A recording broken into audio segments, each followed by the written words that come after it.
녹음실의 처녀 귀신. 제가 아직 20대일 무렵에 유흥가에 있는 작은 방송국에서 심야방송 DJ를 하고 있었습니다.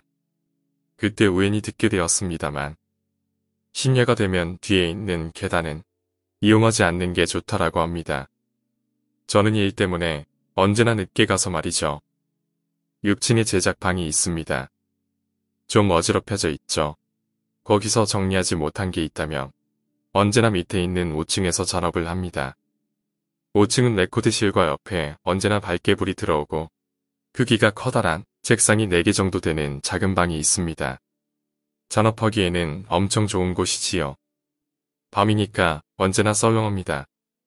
방송국 입구에 들어가면 접수대가 있고 안쪽에 엘리베이터가 2대, 그 너머에 앞계단이 있습니다. 그리고 그 정반대쪽에 뒷계단이 있어요. 6층에서 일하는 제 자리는 바로 뒤에 뒷계단이 있는 셈이죠. 처음에는 신경 써서 그곳으로 가지 않았습니다. 거기서 작업하고 있었더니 어두워졌습니다. 자그만 불빛밖에 없으니까요. 게다가 어지럽혀졌기 때문에 사용할 수 없으니까 밑으로 가자고 생각했을 때 그만 깜빡 잊고 만 거예요. 뒷계단으로 가면 안 된다는 걸 말이죠. 하지만 저는 신경도 쓰지 않았지요. 그래서 어두컴컴한 계단을 천천히 내려갔지요. 5층에 내려가서 좁은 복도를 가로질러 건너편에 문이 있습니다. 그 문을 열면 그곳이 레코드실입니다. 그 레코드실을 가로지를 필요는 없습니다. 옆으로 조금만 더 가면 문이 있어서 거기를 열면 밝은 방이 있습니다. 거기를 지나가자고 생각해서 짐을 정리하고 내려갔지요. 하지만 문이 안 열립니다. 문이 잠겼습니다. 그래도 괜찮습니다. 빙 둘러가면 되거든요. 이 건물 자체는 엄청 옛날에 지어졌지만 상당히 경기가 좋을 시기에 지어진 건지 건물은 작지만 훌륭한 대리석으로 만들어졌지요. 통로는 좁았지만 천장은 상당히 높습니다. 그리고 가느다랗고 긴 용단이 계속해서 펼쳐져 있는 겁니다. 어둠 속에서 혼자 걸어서 천천히 둘러갑니다. 계속 어둠 속을 혼자서 걷고 있는 중에 자연스레 주위를 보게 되었지요. 그리고 이제는 마지막 모퉁이입니다. 여기를 돌면 뒷계단 쪽으로 나가게 됩니다. 옆을 보니 창문 같은 곳이 있어요. 가느다란 창문인데 그게 열려 있는 겁니다. 저는 그냥 무심코 그쪽을 보았어요. 어둠 속에 여자가 청소를 하는 얼굴이 보이는 겁니다. 피부가 하얗고 긴 흑발을 가진 꽤 이쁘게 생긴 여자가 청소를 하고 있는 겁니다. 저는 신입이니까 안녕하세요라고 밝게 인사했지요. 대답이 없습니다. 하지만 별 상관 없습니다. 그리고 뒷계단 쪽으로 돌아섰습니다. 문을 열고 방으로 들어갔지요. 거기서 문서를 적었습니다. 문득 갑자기 궁금해졌습니다. 옆에 있는 레코드실 문은 열려 있습니다. 안은 어두컴컴합니다. 그 어두컴컴한 레코드실 옆에 아까 그 이쁘장한 여자가 있던 방이 있습니다. 그 사람 레코드실 불 켜지 않아도 되는 걸까? 그렇게 생각했습니다. 소리도 들리지 않습니다. 그래도 그렇게 일을 했습니다.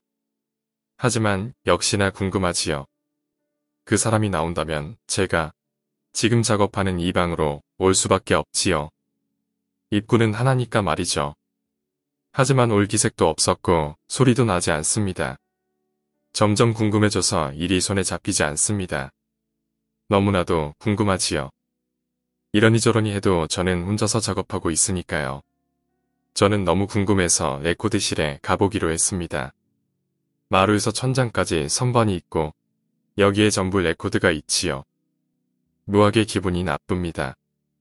걷고 있으면 누군가가 레코드 사이에서 들여다볼 것 같습니다. 진짜 싫다라고 생각했습니다.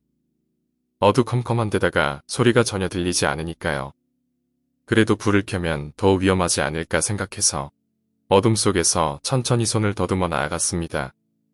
그리고 안쪽 방 앞까지 도착했지요. 불투명 유리가 끼워져 있었습니다. 하지만 안은 무척이나 어두웠죠. 이런 어둠 속에서도 일하는구나. 그렇게 생각하면서 잠시 서 있었습니다. 기분은 상당히 묘했지요. 역시나 궁금해서 열어보려고 했습니다. 문을 당겼지만 열리지 않았지요. 문이 잠긴 거예요. 어라, 문이 열리지 않잖아. 너무 이상했습니다. 문을 열려고 하면서도 이건 절대로 안 된다고 생각했지요. 기분이 나빠져서 황급히 돌아갔습니다. 그래서 전업을 하고 있던 밝은 방에 돌아와서 자리에 앉았습니다. 그때 마침 정면에서 나이가 지긋하신 작가 선생님이 오기에 인사를 하고 선생님께 말했습니다. 선생님, 저 지금 묘한 일을 겪었습니다. 여자가 높은 곳에서 정리를 하고 있었습니다. 그렇지만 방에서 나오지 않습니다. 궁금해서 들어가 보니 문이 잠겨 있고 안은 어두운 거예요. 그렇게 말했더니 작가 선생님 얼굴이 갑자기 새파래지면서 그거 정말인가? 라고 물었습니다. 정말입니다 라고 말하니 여기 예전에는 회사 본사였는데 5층은 중역실이라네. 그렇게 말씀하시는 겁니다. 자네가 본 방은 말이지. 실은 자료실이야. 거기서 말이지. 중역 비서가 목을 메었지. 자네가 본 건 사다리에 올라탄 여성이 아니라 목을 맨 여자야. 저는 너무 오싹했지요. 그래서 이건 여담입니다만 이 이야기에는 후편이 있습니다. 그 이야기가 퍼져버려서 말이지요.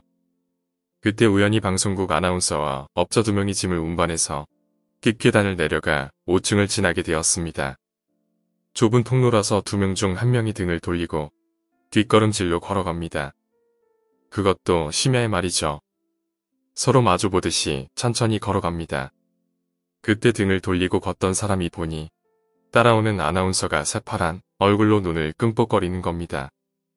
땀을 흘리고 있어서 그렇게 무겁지도 않은데 왜 땀을 흘리는 걸까 의아해했지요. 아나운서가 거북해하니까 왜 그러냐고 말을 걸어도 절대로 앞을 보지 않습니다. 다시 말을 걸어도 침묵하며 아무 말도 하지 않습니다. 그래서 방에 도착해서 짐을 놓았습니다. 한숨 돌린 순간 아나운서가 말했습니다.